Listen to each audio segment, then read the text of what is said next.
الا یبلو جو ہے عربی زبان میں آتا ہے آزمانا. خلق الموت والحیات لیبلوکم ایکم احسن عملا. یہی معنی ابتلا کے بھی. ابتلا یبتلی آزمانا. ابلا یبلی جو آتا ہے باب افعال سے، اس میں آتا ہے کسی کو کسی تکلیف میں ڈال کر اس کو نکھارنا، کہ اس کا جوہر نکھر جائے، اس کے اندر جو خیر ہے وہ اور چمک جائے، لوگوں کو بھی معلوم ہو جائے کہ یہ شخص اس مقام کا اہل ہے، اس کے اندر یہ صلاحیت ہے، اس میں یہ قوت موجود ہے. تو یہ گویا کہ اہل ایمان کی صلاحیتوں کو نکھارنے کے لیے اور ان کے درجات کی ترقی کے لیے بھی اللہ تعالیٰ دنیا کے اندر یہ مصیبتیں اور امتحانات جو ہیں آزمائش کے حوالے سے افراد پر بھی اجتماعی طور پر بھی لاتا ہے. اور ایک اس کا اور بھی ہے، اہل ایمان پر اس طرح کے ابتلاء و آزمائش کی ایک نوعیت اور بھی ہے، اور وہ یہ ہے کہ جو بھی آپ سے غیر ارادی طور پر یا یہ کہ آپ نے کوئی گناہ ارادی طور پر بھی کر لیا، اللہ تعالیٰ اس کی سزا اسی دنیا میں دے کر آخرت کی سزا سے محفوظ کر دے. گویا کہ اس سے بڑا خیر کیا ہوگا؟ یہاں کی سزا کیا ہے؟ جھیل لی آپ نے، بخار آ گیا، ٹانگ ٹوٹ گئی، چلیے 3 مہینے آپ بستر پر پڑے رہے نا، اور کیا ہوا؟ کچھ نہیں. لیکن یہ کہ آخرت کی سزا ملتی ہے بہت عظیم ہو. لہذا کفارہ بناتا ہے اللہ تعالیٰ گناہ، جو بھی گناہ ہو گئے ہیں، غلطیاں ہو گئی ہیں، ان کا کفارہ اللہ تعالیٰ بندہ مومن کے لیے. حضور کی ایک حدیث ہے، اس کا متن مجھے اس وقت یاد نہیں ہے، کہ مومن کا معاملہ عجیب ہے. اسے کوئی تکلیف پہنچتی ہے، صبر کرتا ہے، وہ اس کے گناہوں کا کفارہ بن جاتا ہے، اور اگر کوئی خوبی ملتی ہے اس پر اللہ تعالیٰ کا شکر ادا کرتا ہے، اس کے درجات بلند ہو جاتے ہیں. تو یہ معاملہ جو ہے اللہ تعالیٰ کی طرف سے بندہ مومن کے حق میں خیر، کہ در حقیقت اس کے ان گناہوں کی پاداش کہ جو اس نے یہاں کر لیے ہیں، یہی دنیا میں دے کر دھو دیا جائے، پاک کر دیا جائے. جیسے آپ کو معلوم ہے دھوبی جو ہے کپڑے کو بھٹی میں چڑھاتا ہے، گرم پانی میں ڈالتا ہے کہ ڈالتا تاکہ اس کا میل نکلے، اس کے آگے پٹکتا بھی ہے ذرا اس کو تاکہ وہ میل اچھی طرح چھٹ جائے اس سے. اسی طرح اگر دنیا میں ہمارے میل چھٹ جائیں، دنیا میں اگر ہمارے گناہ دھل جائیں، تو یہ بڑے نفع کا سودا ہے، بڑے نفع کا سودا ہے، بڑے نفع کا سودا ہے. اس اعتبار سے آپ غور کیجئے کہ اگر یہ حقائق ہمارے سامنے رہے تو کیا کوئی تکلیف دنیا کی ہمیں بھاری محسوس ہوگی؟ ہمیں تو بتایا یہ گیا ہے کہ عسیٰ ان تکرہوا شیئا وہو خیر لکم وعسیٰ ان تحبوا شیئا وہو شر لکم واللہ یعلم وانتم لا تعلمون. ہو سکتا ہے کہ تم کسی چیز کو ناپسند کرو، ذرا آنے کہ اسی میں تمہارے لیے خیر ہے، تمہیں نہیں پتا. اور ہو سکتا ہے تم کسی چیز کو پسند کرو، ذرا آنے کہ اس میں تمہارا شر ہے، لیکن تمہیں نہیں معلوم. اللہ یعلم وانتم لا تعلمون، اللہ جانتا ہے تم نہیں جانتے. اس حوالے سے سبردم بتو مایا خیش را خدانی حساب کم و بیش را. اے اللہ، اس کو کہتے ہیں تفویض. یہ سورہ تغابن کے درس میں یہ تمام مضامین تفصیل سے آتے ہیں کہ ایمان کے جو باطنی ثمرات ہیں اس میں سب سے پہلے مقام رضا ہے، پھر تفویض، توکل ہے. آپ محنت کر رہے ہیں، محنت کر رہے ہیں، محنت کر رہے ہیں، نتیجہ نہیں نکلا. ایک نتیجہ یہ نکلے، ایک بچے نے بہت محنت کی، دن رات کام کیا، فیل ہو گیا امتحان. اب صدمے سے کمر ٹوٹ سکتی ہے اس کی، لیکن نہیں، ہو سکتا ہے کہ اللہ تعالیٰ نے اسی میں میرے لیے خیر رکھی. اس لیے کہ ہماری محنت سے کچھ نہیں ہوگا، ہمارے مادی وسائل سے کچھ نہیں ہوگا، ہوگا اللہ کے اذن سے، اللہ کی مرضی سے، اللہ کی مشیت سے. یہ ہمارے لیے خاص طور پر اس اعتبار سے بہت اہم نکتہ ہے. ہم سب راہ حق کے مسافر ہیں، اپنے اپنے بس پڑتے محنت کر رہے ہیں، وقت بھی صرف کر رہے ہیں، مال بھی صرف کر رہے ہیں، محنت کر رہے ہیں، مشقت کر رہے ہیں. لیکن فرض کیجئے جیسا کہ ہے، پھر واقع فرض کیا کیجئے، وہ تو واقع سامنے کی بات ہے، نتائج نکلتے نظر نہیں آ رہے، قدم نہیں بڑھ رہے، ہماری طرف لوگوں کا رجوع عام نہیں ہے. ٹھیک ہے، اس پر قطعاً بدل ہونے کی بات نہیں. یہ اللہ تعالیٰ کی مشیت میں ہوگا، جب وہ چاہے گا تب ہوگا. ہمارا کام یہ کہ اپنا فرض ادا کیے چلے جائیں بس، اور نتیجے سے بالکل ذہن کو اپنے منقطع کر لیں، ذہن کا کوئی تعلق آپ کے نتیجے کے ساتھ نہ رہے. یہ جب تک کیفیت ہماری نہیں ہوگی، ہم اس راہ پر استقامت اور مدام اس پر محنت اور جد و جہد کرنا جو ہے وہ ہمارے لیے ممکن نہیں رہے. اس کے لیے میں اگر آپ کے سامنے رکھوں معاملہ کہ حضور صلی اللہ علیہ وسلم کے جو پہلے 10 برس ہیں،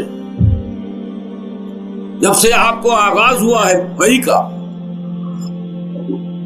اس کے بعد سے پہلے 10 برس دن رات کی محنت، شدید مشقت، یہاں تک کہ اللہ بھی روک رہا ہے نبی آپ اپنے آپ کو ہلاک کر لیں گے، لعلک باخع نفسک الا یکونوا مؤمنین، کیا آپ اپنے آپ کو اس صدمے میں ہلاک کر لیں گے؟ یہ ایمان نہیں لا رہے، اس قدر صدمہ۔ لیکن اس کے ساتھ یہ ہے، یہ نہیں ہے کہ نتیجہ نہیں نکل رہا تو کام چھوڑ کے بیٹھ جائے، نہیں، معاذ اللہ معاذ اللہ۔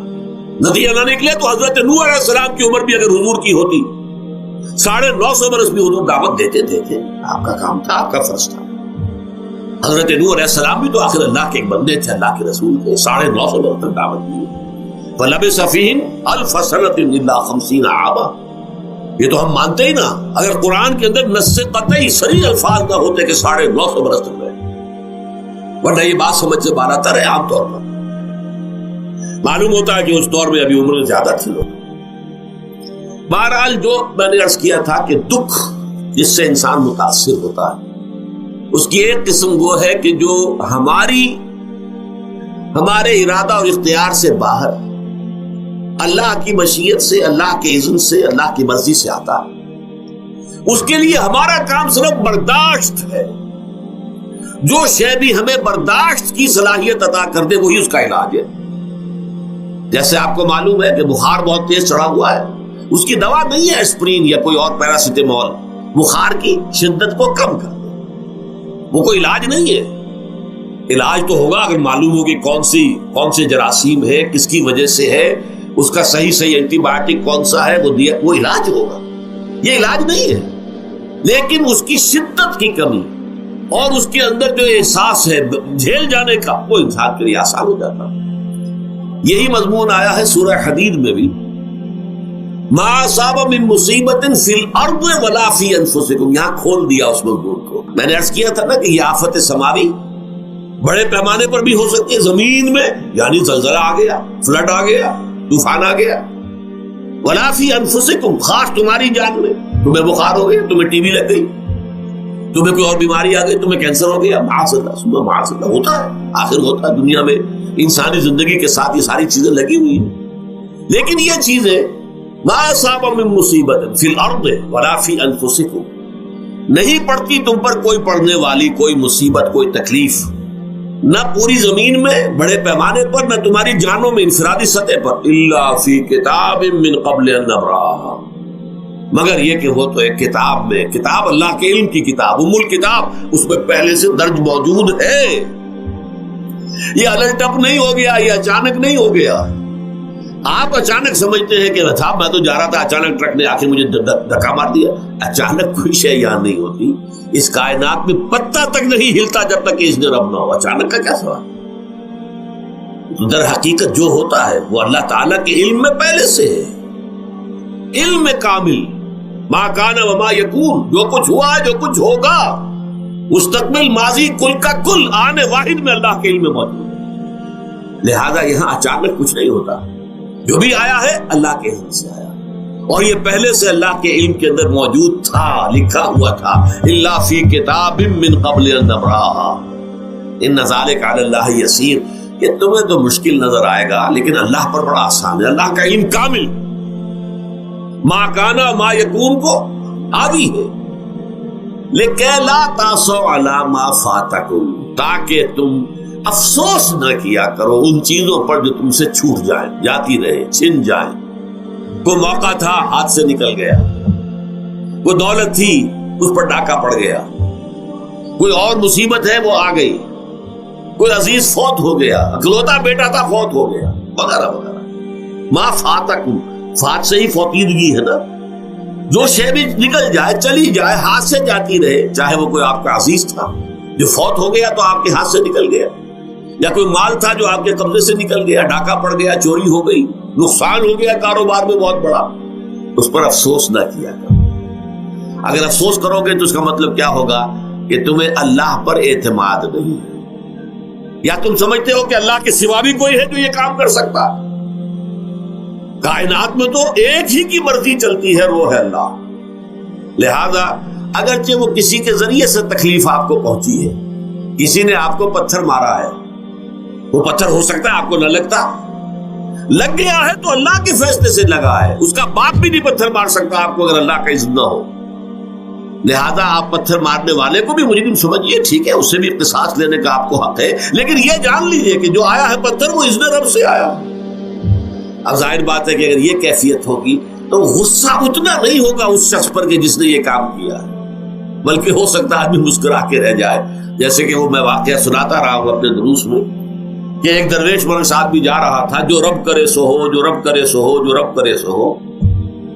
کسی شخص نے پتھر اٹھا کر دے مارا، اس کے سر پہ لگ گیا کہ اس نے پیچھے پلٹ کر دیکھا کس نے مارا. اس نے کہا مجھے کیا دیکھتے ہو، جو رب کرے سو ہو، یہ تو رب کے مارے سے. اس نے کہا مجھے تو یہ پتھر رب کے مارے ہی لگا ہے، لیکن میں دیکھ یہ رہا تھا بیچ میں کس کا منہ کالا ہو گیا، اپنے لیے کس نے ایک گناہ کما لیا، اپنے لیے کس نے ایک مصیبت جو ہے وہ مول لے لی، وہ بیچ میں تم آ گئے ہو. پتھر اللہ کی طرف سے آیا ہے، لیکن اس کا عذاب، اس کا وبال تم پر آ جائے.